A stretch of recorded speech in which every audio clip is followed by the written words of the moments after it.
আসসালামু আলাইকুম। জন্ম থেকে জ্বলতেছি। যখনই মনে করি কথাটা বলব না, কিন্তু না বলে পারি না। গত ২ দিন হলো ঢাকা থেকে ১১ বছরের একটা শিশু নিখোঁজ। পরিবার চিন্তিত। অবশেষে প্রশাসনের সাহায্যে আজকে খুঁজে পাওয়া গেছে নওগাঁতে গত ২ দিন পর। টিকটক আবারও নতুন করে প্রমাণ হলো টিকটক করে কে?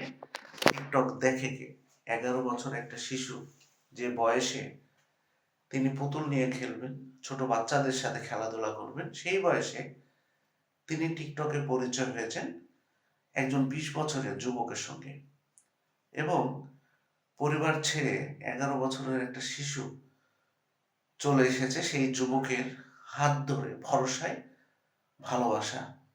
১১ বছরের শিশু, হায়রে ভালোবাসা!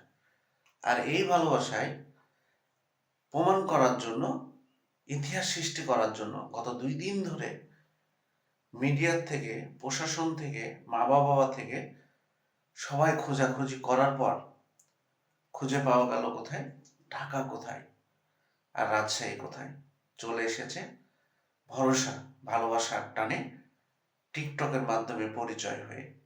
আর এই হলো বর্তমান সময়ের ১১ বছরের একটা শিশুর যে কর্মকাণ্ডটা ঘটাইলো, টিকটক আবারও প্রমাণ করে দিল যে এই টিকটকে যারা জড়িত, টিকটক নিয়ে যারা এত চিন্তিত, তারা যে কতটা বড় প্রতিবন্ধী হয়ে গেছে।